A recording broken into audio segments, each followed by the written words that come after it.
what I've got here is some ivy that's come down after the storm. The sun's out now. It's been well, it was raining yesterday and it's been raining for ages, but the sun's come out enough that I think I could possibly process this down. I mean, you can see this has got ivy or moss on the outside of it, and it's still soaking wet. Some of it's getting a little bit dry, but try and process this down and see how long it's going to take to dry out. And what time is it now? It's 2:45 now. There's only going to be about 2 hours of sunlight left, or daylight left. See whether I can get this dry enough, or there's enough here to be able to make a bow drill.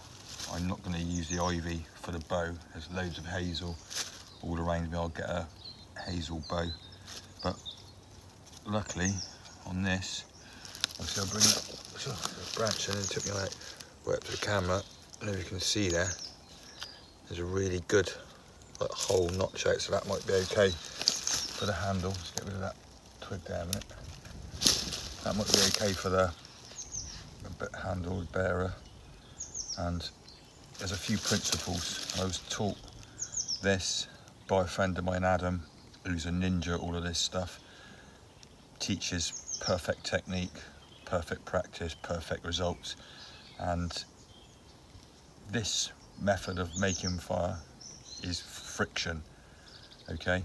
And I've seen a few people, quite a lot of people do this, to be fair, on their social media, going out when they've just had a good meal, good night's sleep, full of beans, whether they're doing it in the snow, whether it's just been raining.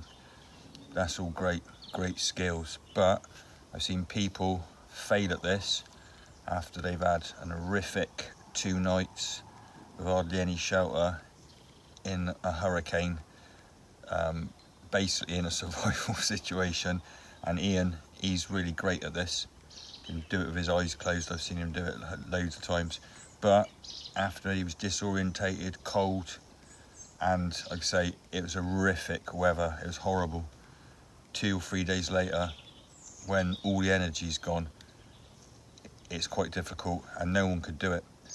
And when I've looked back, the only thing I could say is slight adjustment possibly to the technique, okay? And it's all about maths and physics, and we need to get the maximum amount of pressure we can from our body downwards, okay, without using any energy. So again, we've spoken about it before, not standing up if you can do something, sitting down, crouching down, as I'm going to do it now. And yeah, Adam, who taught me this, he taught me a few simple rules that when we do have to kneel down for this, and we'll check the ground before we kneel down. It's important every time.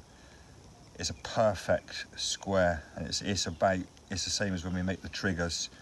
It's all about maths and physics, and it has to be a perfect square, and it has to be exactly under our heel. Our wrist has to be resting exactly on the side of our heel, okay, and that needs to be locked down. And if you don't practice that absolutely perfect, that's the key points when you come to do it in a survival situation, possibly, and when you're cold and tired. It's that technique that comes down, those particulars, that maths and that physics, and the other rules, okay?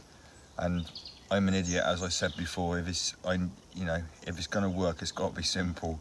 And normally the people who know what they're talking about, they really have simplified it down. So the bow, I hope I get this right, Adam, if you're watching. The bow from the tip of my finger to under my armpit, okay? The drill, as thick as my thumb, from the tip of my finger to the palm of my hand. The half, I lay my drill onto the half. I want to draw down the middle of that distance, the distance upon my thumb, or it will be the drill, onto the board, and then put my hole there. And he showed me, and we went out on a course, and he came just like this, and the weather was just like this, very similar woodland, and just with his little axe he sat down, and I can't remember how long it took him, to tell you the truth. About half an hour he'd made the set, and what was most impressive is he done it within 12 strokes. and 12 precise different speeds and got it going, and I was amazed, and that's how I got to teach me. So anyway, I hope I got all that right. I'm going to get on and prepare this now, and then we'll come back and see whether I was successful. Anyway, stay tuned. Hope you're enjoying the videos. Please like and subscribe if you're on the YouTube. Feel free to comment. As I say, I'm no expert. I'd love to hear your opinions, but keep it sound, keep it safe, keep it real and keep it nice. Cheers.